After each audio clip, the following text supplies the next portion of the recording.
થોડા સમય પહેલા નિલીપ રાય રાજકોટ રેન્જ આઈજી તરીકે ચાર્જ સોંપવામાં આવ્યો હતો અને તેને ચાર્જ છે તે લીધો હતો। ત્યારબાદ ગોંડલની એક મુલાકાત બાદ ગોંડલની છે તે પોલીસ સફારે છે તે જાગી હોય તેવા દ્રશ્યો છે તે સામે આવી છે। શું છે સમગ્ર બનાવ, આવો જાણીએ વિગતેવાર।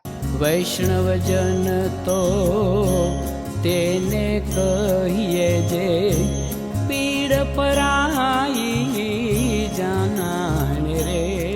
નવજીવન ન્યૂઝ ઉપર હું છું ક્રિસ પટેલ। રાજકોટ રેન્જ આઈજી તરીકે નિલીપ રાયની જ્યારે નિમણૂક થઈ અને તેને છે ચાર્જ લીધો હતો ત્યારે ચાર્જના જ પહેલા દિવસે છે તે ગોંડલની મુલાકાતે છે તે આવ્યા હતા। ત્યાં તેમને બી ડિવિઝન ખાતે છે તે એક મીટિંગ છે તે યોજવામાં આવી જેમાં તમામ police station Gondal A division, Gondal B division, તાલુકા પોલીસ અને સુલતાનપુર પોલીસનો તમામ સ્ટાફ છે તે બોલાવવામાં આવ્યો હતો અને તેને કડક છે તે સૂચના આપવામાં આવી હતી અને સૂચનામાં છે તે કઈ રીતના કામગીરી છે તે કરવાની અને કઈ રીતના તેઓ પોતે છે તે કામગીરી કરવાની છે તે તમામ છે તે વાતો છે તે કહી હતી। તેના બીજા જ દિવસે છે તે ગોંડલ શહેર પોલીસ દ્વારા વિવિધ વિસ્તારોમાં છે તે કોમ્બિંગ છે તે હાથ ધરવામાં આવ્યું હતું। જેમાં વિગતે વાત કરીએ તો ગોંડલ સિવિલ હોસ્પિટલની સામે આવેલ નદી વિસ્તાર હોય કે આવાસ ક્વાર્ટર હોય જેમાં પોલીસ દ્વારા છે તે સાધારણ ચેકિંગ કરવામાં આવ્યું હતું। અલગ અલગ વિસ્તારોમાં જઈ અને નહિત ઇતિહાસ ધરાવતા લોકોના છે તે ઘરની અંદર જઈ અને છે તે ચેકિંગ છે તે ધરવામાં આવ્યું હતું। જેમાં વિવિધ વસ્તુઓ મળી આવી હતી। જેની જો વિગતે વાત કરીએ તો પ્રોહિબિટ કેસના 5 કેસ નોંધ્યા છે, જ્યારે જાહેરનામા ભંગના 3 કેસ નોંધ્યા છે।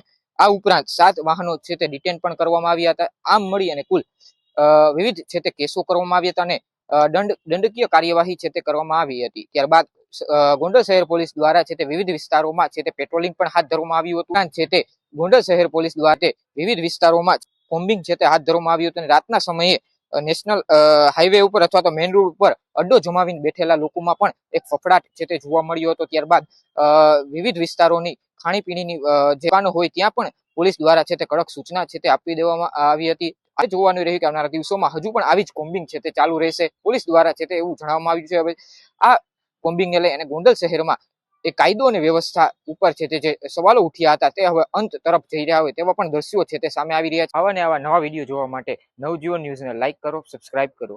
હાલ મને રજા આપશો। ક્રિસ પટેલ, નવજીવન ન્યૂઝ, ગોંડલ।